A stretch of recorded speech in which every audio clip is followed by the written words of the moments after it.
Je disais, à Kinshasa, je ne peux ignorer l'une des épreuves les plus visibles du quotidien. Des embouteillages devenus monstres. Ils épuisent nos familles, freinent la productivité, renchérissent le coût de la vie et affectent l'image même de notre capitale. Cette situation n'est plus une simple gêne urbaine, elle est un défi national de gouvernance. La capitale ne peut continuer à grandir sans une planification et un pilotage à la hauteur de son poids démographique et économique.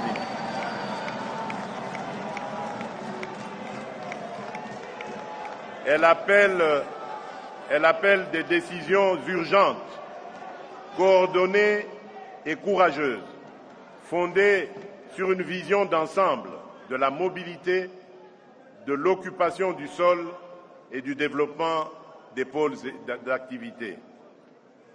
J'évoquerai avec la même gravité l'ampleur du défi d'assainissement, l'insalubrité, l'obstruction des caniveaux,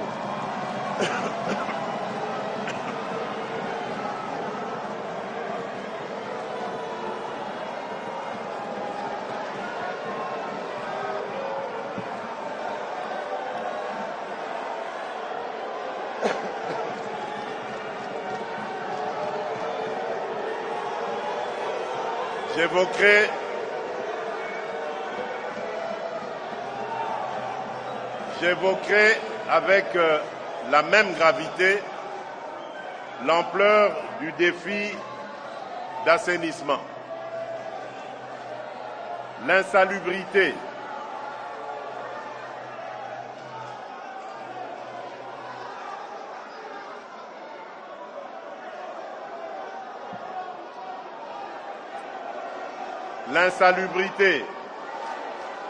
s'il vous plaît,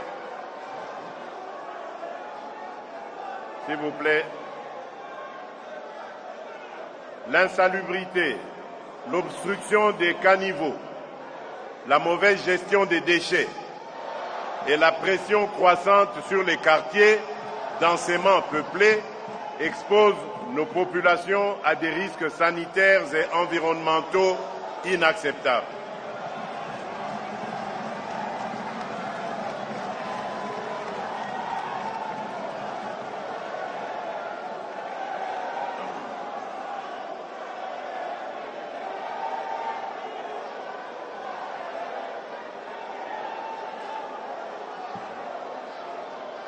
Nous devons moderniser la chaîne d'assainissement, clarifier les responsabilités des acteurs publics et privés, encourager une mobilisation citoyenne durable et instaurer une tolérance zéro contre les pratiques qui dégradent nos quartiers et menacent la santé publique.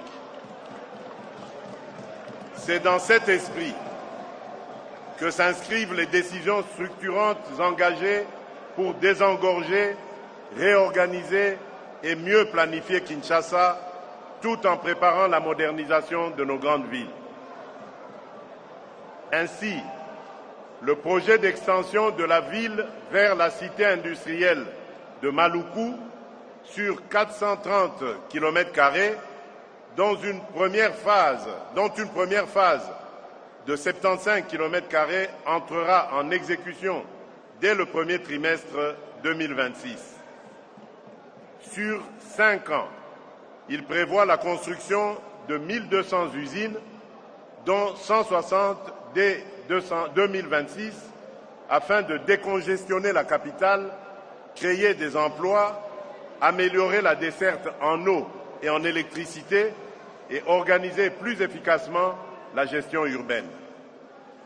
Ce projet répond à une exigence de bon sens. Repenser l'espace de croissance de Kinshasa pour restaurer la fluidité, la sécurité et la dignité de la vie urbaine. En parallèle, le guichet unique de délivrance des permis de construire, GUPEC, expérimenté à Kinshasa, sera déployé dans plusieurs grandes villes, Lubumbashi, Kolwezi, Matadi, Kananga, Kisangani, Mbandaka, afin d'encadrer l'urbanisation, lutter contre le désordre foncier et sécuriser les investissements immobiliers conformément aux exigences du nouveau Code de l'urbanisme et de la construction. Notre ambition